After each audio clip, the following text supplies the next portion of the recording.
Bonjour tout le monde, j'espère sincèrement que vous allez bien. Bienvenue dans cette vidéo. Ici, je vais vous montrer comment est-ce que vous pouvez utiliser les indicateurs techniques pour améliorer votre résultat dans le trading. Vous êtes nombreux à me demander, vous voulez savoir comment est-ce que j'interviens sur les marchés, sur quelle base je prends mes positions. Car bien sûr, j'ai toujours l'habitude de partager mes positions avec vous dans les canaux Telegram. Et je vous rappelle que j'ai le canal Telegram où je partage avec vous mes trades. Les liens se trouvent dans la description de cette vidéo. Et pour avoir de bonnes confirmations dans mes trades et essayer de bien filtrer mes positions, j'utilise aussi les indicateurs techniques. Ici, vous devrez savoir qu'avec les stratégies à concept, on n'utilise pas beaucoup les indicateurs techniques. Les stratégies comme les SMC, les ICT, ce sont les stratégies qu'on n'utilise pas trop souvent, les indicateurs techniques. Mais nous qui ont commencé à prendre le trading avant que les stratégies à concept soient démocratisées, nous avons toujours l'habitude d'utiliser les indicateurs techniques pour essayer de bien filtrer nos trades. Les indicateurs techniques sont aussi des formules mathématiques qu'on utilise depuis très longtemps pour essayer de prédire les mouvements du prix du marché. On a plusieurs indicateurs techniques, mais ici je vais vous parler seulement de deux indicateurs techniques. Normalement, il existe 8 principaux ou 8 indicateurs les plus populaires, notamment les on balance volume, l'indicateur ADX, les points pivots, les bandes de Bollinger, l'indicateur MACD, l'indicateur Fibonacci, les moyennes mobiles ou l'indicateur RSI. Ici, je vais vous parler de deux indicateurs que personnellement j'utilise trop souvent. La première indicateur technique, ici d'abord nous sommes sur TradingView. Pour trouver les indicateurs, c'est très simple. Ici, c'est écrit indicateur. La première indicateur technique que moi j'utilise trop souvent, il y a ici les plus favoris, AOSM Oscillator. Je pense que ça doit être AOSM Oscillator, quelque chose comme ça. Il vient et s'installe ici directement en dessous des graphiques. Ici, je ne peux pas modifier les paramètres de l'indicateur, les paramètres mathématiques de l'indicateur. Car bien sûr, il y a moyen de modifier les paramètres pour chaque indicateur. Et ici, je peux modifier les couleurs, tout ça, les paramètres aussi, la visibilité, les inputs ici.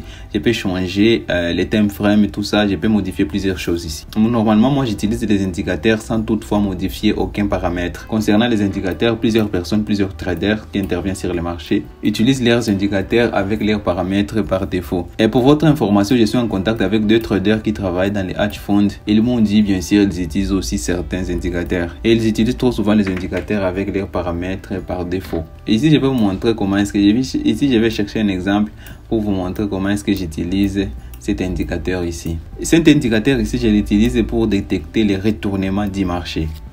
Par exemple, ici, je peux avoir une analyse normale. D'abord, je peux tout à fait analyser les marchés d'une façon normale. Je viens, j'analyse, je cherche les points ici, comme les points d'intérêt. C'est mon point d'intérêt, il est tout juste là. Je vais dessiner ici pour vous montrer tout ça. Ici, je suis en train d'analyser normalement. Avant d'utiliser l'indicateur, le prix a cassé ce niveau ici. Il est revenu pour faire le pullback ici. Puis il est parti directement à la baisse. Normalement, ce niveau ici m'intéresse beaucoup. Je dois attendre à ce que le prix revienne jusqu'à ce niveau ici pour aller directement à la baisse. Alors ça, c'est l'analyse. Pour détecter ce niveau ici, je dois aussi utiliser mon indicateur technique. Alors, qu'est-ce qui arrive avec mon indicateur technique ici? Si vous regardez bien ici, le prix va à la hausse. Vous pouvez voir qu'à ce niveau ici, le prix était en train de monter. Pendant tous ces niveaux ici, le prix est parti à la hausse. Le prix est en train de monter petit à petit jusqu'à ces niveaux ici.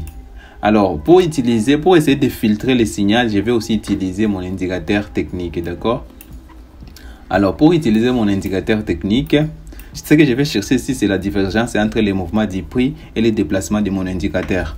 La divergence en question, on peut la voir ici. Par exemple, ici, vous pouvez voir que mon indicateur indique à la baisse, mais ici, les prix part toujours à la hausse. À part les signaux que j'attends ici, j'ai aussi une autre confirmation avec mon indicateur technique. Ce qui me donne tout l'intérêt à prendre une position ici, tout juste à ce niveau ici, à la baisse. Alors, je vais vous expliquer ça. Avant de prendre une position, je vais vous expliquer ça tout bien. Je vais vous expliquer ça d'une bonne façon. Alors, on est ici. Il y a eu les retournements ici. Les retournements ici, l'indicateur ne peut pas vous donner ça d'une bonne façon. Alors, ici, on ne fait rien. Alors, ici, on a un creux. Ici aussi, on a un creux. Et puis, on commence avec les sommets. Il y a les sommets plus hauts qu'on appelle high. Bon, on peut toujours aller en français.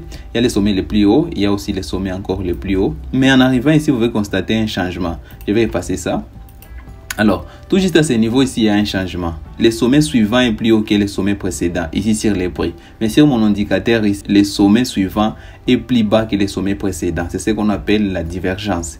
Il y a la divergence entre les prix et mon indicateur. Mathématiquement, l'indicateur est fait pour suivre les prix. Quand il y a une divergence entre les mouvements du prix et les mouvements de l'indicateur, là déjà on parle de la divergence. Il existe la divergence haussière et la divergence baissière.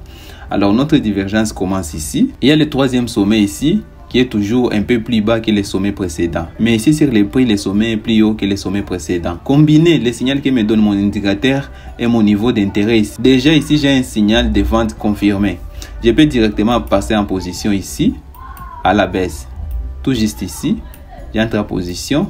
Je peux chercher tous les niveaux ici, les mêmes niveaux. Je peux aller jusqu'à ces niveaux ici, les mêmes niveaux que les niveaux précédents. Je suis en train de mesurer avec les niveaux précédents ici. Parce qu'ici, nous pouvons aussi trouver un autre niveau d'intérêt. Je peux vous montrer tout ça. Car ces niveaux ici ne peuvent pas passer inaperçus. Les marchés se rappellent toujours de ces niveaux. Qu'on veut voir ici, regardez très bien. Ces niveaux ici, les prix a descendu en arrivant à ces niveaux ici, là, corriger un peu. Car les marchés n'oublient toujours pas ces niveaux. Alors, c'est les niveaux qu'on va calculer. On va aller, notre take profit tout juste ici. Un petit haut de ces niveaux ici. Et notre stop loss, on ne peut pas beaucoup risquer. Un peu tout juste au-dessus de ces niveaux ici d'intérêt. Nous avons notre ration de 5. Pour chaque 100 $ risqué, on peut gagner jusqu'à 578 $. Alors, c'est toujours bien. On a pris position ici car je viens d'avoir des confirmations. Première confirmation avec le price action, le mouvement du prix. Deuxième confirmation avec mon indicateur RSI Oscillator. Je pense que c'est comme ça qu'on appelle. Je ne suis pas fort en anglais. Qu'est-ce que le prix a fait directement ici? Le prix est passé à la baisse. Il est revenu, c'est tout à fait normal, sans toutefois toucher notre stop loss. Et puis, le prix a commencé à descendre. Alors, je vais faire ça pour voir notre take profit. À ce niveau ici, si on avait risqué 100 $ sur ces trades ici, à ce niveau, nous avons déjà notre 578 $. Et si on a risqué 1000 $, si on a un gros compte, par exemple, mes Forex Fund, on peut risquer 1000 $, ça fait tout juste 1% de notre compte. On a déjà enregistré notre 5780 $. C'est un peu ça. Vous pouvez voir ici comment la combinaison du price action et des indicateurs m'a donné un très bon signal. Une autre divergence est tout juste ici. On ne peut pas aller chercher loin. Il y a aussi une autre divergence ici. Ici, on va parler des creux. Il y a les creux qui sont de plus en plus bas. Mais ici, sur mon indicateur, les creux sont de plus en plus hauts. Il y a aussi une petite divergence. Je vais faire la même chose. Et ici, sur les prix, je vais prendre la même chose. Je ne vais pas beaucoup dessiner. Et ici, sur les prix, on a ça. Ici, sur les prix, on a ça. Sur l'indicateur, on a ça. Sur les prix, on a ça. Si, par exemple, vous avez tracé cette trend line ici, qui est votre stratégie, ou des trend lines, vous pouvez tracer des trend lines pareil, ou tout juste vous avez des trend lines de cette façon ici, avec cette stratégie ici, le point d'entrée ici. Le point d'entrée ici, on est en train d'analyser les marchés sans toutefois regarder sur l'indicateur technique. Ici, nous avons notre point d'entrée ici. C'est tout à fait simple. C'est tout à fait, avec la stratégie que j'utilise, notre point d'entrée doit être tout juste ici, à ce niveau ici. C'est ça notre point d'entrée. Alors, il y a une cassure. Les prix devaient revenir jusqu'à ce niveau ici pour prendre une entrée ici et mettre les stop loss tout juste en bas de ce niveau ici. Alors, ça, c'est notre stratégie. On est en train d'attendre une cassure ici pour aller directement à la hausse. Mais en regardant ici sur l'indicateur, nous avons une confirmation car l'indicateur nous donne une divergence. En nous donnant une divergence directement, nous avons confiance à notre signal. Ici, nous pouvons entrer tranquillement sans problème. La position ici sera une position longue. Parce que tout juste, on devrait entrer à ce niveau ici, d'accord? Alors, comme on devrait entrer à ce niveau ici et mettre notre stop loss ici, comme j'ai dit, comme la stratégie l'indique, comme notre stratégie toujours. Alors, on met notre stop loss ici. Et puis, on va chercher. Je vous ai dit que ça, c'est un niveau d'intérêt. On ne veut pas aller blaguer, surtout dans les niveaux d'intérêt. Ces niveaux ici, je l'ai tracé bien avant de prendre cette position, d'accord? Alors, on ne peut pas dépasser ces niveaux ici. Alors, notre take profit doit être tout juste ici. Alors, si on regarde ici, on essaie d'allonger ici. On a été sorti tout juste ici. Notre take profit a été bien touché ici. Pourquoi ici on a eu un très bon signal? Car nous avons deux confirmations. Nous avons d'abord la première confirmation qui vient du price action, du mouvement du prix. Et nous avons la deuxième confirmation qui vient tout juste ici avec l'indicateur. Je pense que c'est fini pour cet indicateur. Vous avez compris comment est-ce que ça fonctionne. À part cet indicateur ici, il y a l'autre indicateur que j'utilise trop souvent, c'est les RSI. Les RSI est utilisé par beaucoup de traders. Faites-moi savoir dans l'espace commentaire, je vais vous faire une vidéo où je vous explique les indicateurs bornés et les indicateurs non bornés. Les RSI est un indicateur borné et il y a les deux.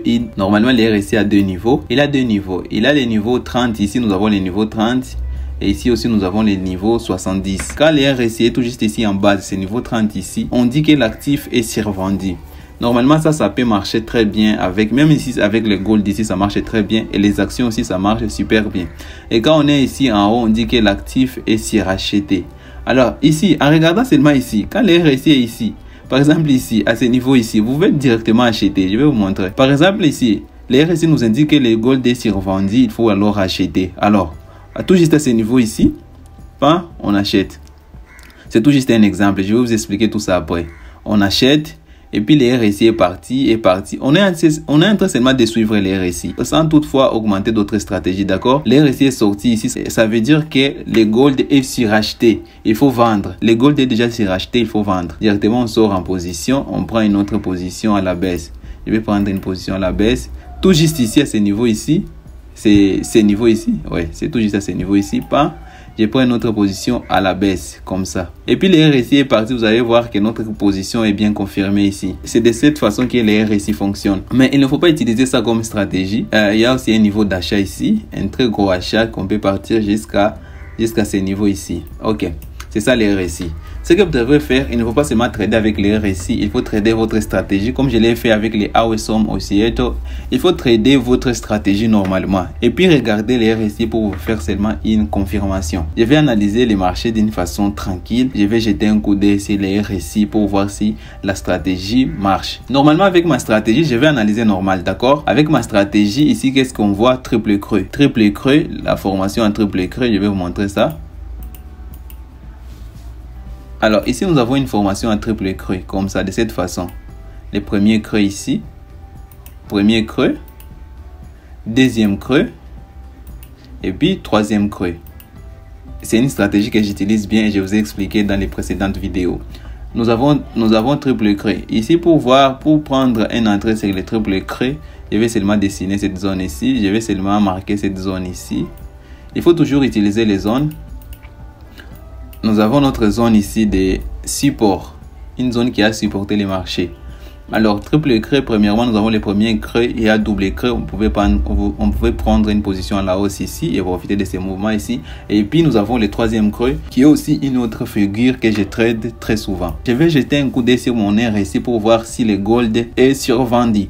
Si le gold est survendu, mélangé avec le triple creux et aussi la survente de gold, déjà j'ai un signal bien confirmé. Alors, ce qui arrive là, je dois prendre une position à la hausse de cette façon, à partir d'ici. Mon stop loss doit se trouver tout juste ici en bas, pas trop loin, tout juste ici. Mon take profit,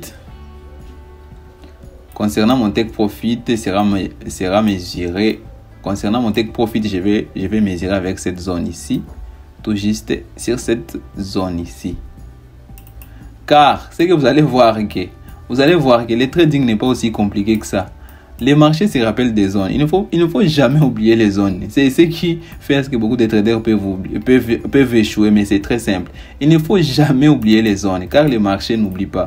Regardez cette zone ici. C'était une zone de supply ici. Le prix est arrivé ici et descendu. Encore ici, le prix est arrivé ici, voulait descendre, mais c'est tout juste là où on devrait sortir en position. Car les prix, bien sûr, pouvaient arriver ici et redescendre ici jusqu'à ce niveau ici pour repartir à la hausse. Ça ne s'est pas passé comme ça, mais au moins les prix auraient fait ça. C'est pourquoi notre take profit doit être tout juste en bas de cette zone ici. Comme on veut voir ici, on a cassé ce niveau ici. Le prix est revenu dans cette zone ici et encore il est reparti. C'est pourquoi ça doit être notre take profit. Alors, vous avez compris?